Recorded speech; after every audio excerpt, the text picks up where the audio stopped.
رب ذوالجلال کی نعمتوں میں سے ایک بہت بڑی نعمت توفیق ہے۔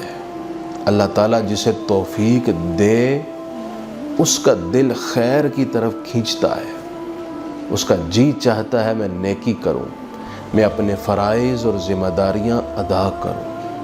اور جس بندے سے اللہ تعالیٰ اپنی توفیق اٹھا لے اس کا دل خیر کی طرف نہیں بڑھتا۔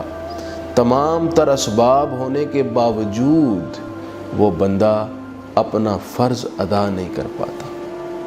ایک بندے کے پاس مال ہے، زکوٰۃ فرض ہے، مال ہے اور زکوٰۃ فرض ہے، ادائیگی زکوٰۃ کے لیے اتنی توفیق کافی تھی، لیکن اس کے باوجود وہ زکوٰۃ نہیں دے پا رہا۔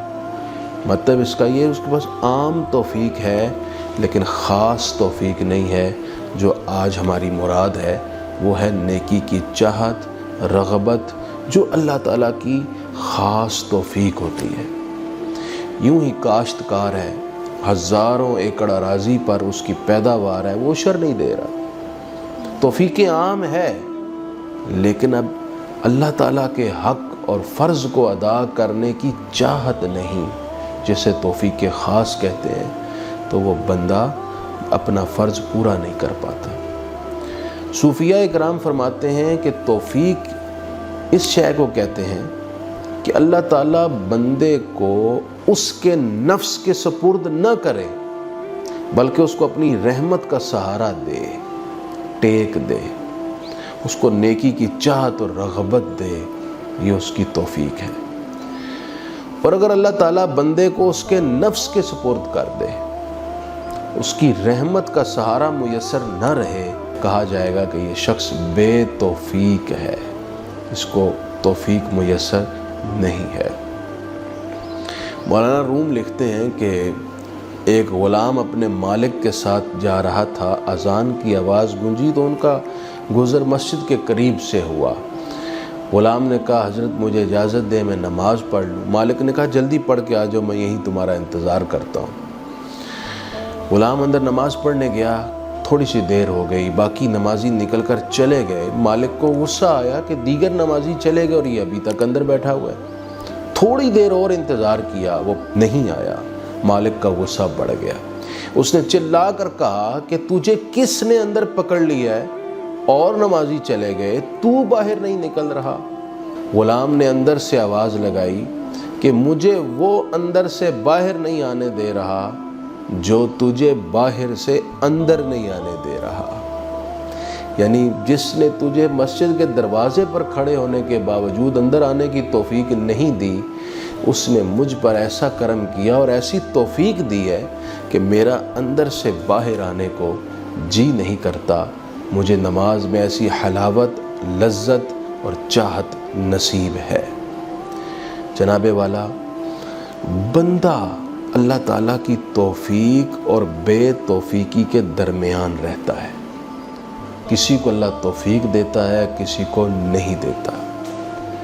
اور جس کو توفیق حاصل ہے اس کا نظریہ، عقیدہ اور ایمان ثابت ہے، اور جس شخص سے یہ توفیق اٹھا لی جائے اس کا ایمان، عقیدہ، اس کا عمل، یہ سب خطرے میں پڑ جاتا ہے۔ نبی اکرم صلی اللہ علیہ وسلم اکثر ایک دعا بڑی کثرت سے کرتے تھے، یا مقلب القلوب ثبت قلبی علی دینک، اے دلوں کو پھیرنے والے پروردگار، میرے دل کو دین پر ثابت رکھنا۔ حضرت ام سلمہ نے عرض کی حضور آپ یہ دعا کیوں کرتے ہیں؟ تو فرمایا بندے کا دل رحمان کی قدرت میں ہے، اس کی دو انگلیوں کے درمیان ہے، یعنی اس کی قدرت میں ہے۔ وہ جب چاہے بندے کا دل پھیر دے اور چاہے تو بندے کا دل ثابت رکھے۔ یہ بات بندے کو اس فکر میں مبتلا کرتی ہے کہ وہ رب سے توفیق مانگے کہ مالک مجھے ثابت رکھنا، مجھے لغزش کے سپرد نہ کرنا، مجھ سے اپنی توفیق کو نہ اٹھانا۔ حضرت شعیب علیہ السلام تمام تر مخالفتوں اور مزاحمتوں کے باوجود ثابت قدم رہ کر دعوت حق کا پرچار کرتے رہے تو آپ نے اس وقت یہ کہا تھا وما توفیقی الا باللہ علیہ توکلت و الیہ انیب، یہ سب توفیق میرے رب کی طرف سے ہے، میں اسی پر بھروسہ کرتا ہوں اور اسی کی طرف رجوع کرتا ہوں۔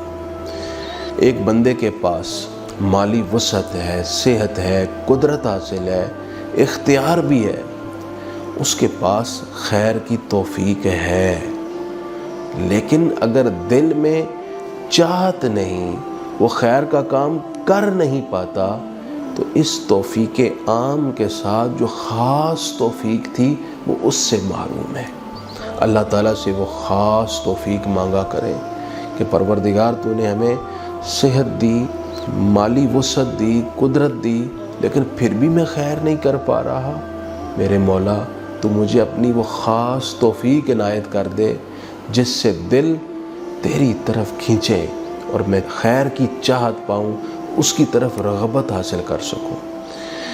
بے توفیقہ شخص نہ تو ماں باپ کی خدمت کر پاتا ہے، نہ بچوں کی صحیح پرورش کر پاتا ہے، نہ بیوی کے حقوق ادا کر پاتا ہے، نہ ہی رشتہ داروں سے صلہ رحمی کر پاتا ہے، اور نہ ہی سوسائٹی کا ایک بہترین فرد بن سکتا ہے، اور نہ ہی ملک و قوم کا بہترین لیڈر یا خدمت گزار بن سکتا ہے۔ جس کو توفیق حاصل ہو، پھر وہ 2 سال اور 3 ماہ کے مختصر عرصے میں دنیا کے اندر عدل قائم کر کے سیدنا فاروق اعظم کے دور کی یاد بھی تازہ کر دیتا ہے۔ حضرت سیدنا عمر بن عبدالعزیز مختصر سے وقت میں اللہ کی توفیق ایسی حاصل رہی کہ تھوڑے وقت میں برکت ہوئی، اور اللہ تعالیٰ نے دنیا کے اندر وہی نظام قائم کرنے میں ان کی مدد فرمائی جو سیدنا فاروق اعظم نے قائم کر کے ایک مثال قائم کی تھی۔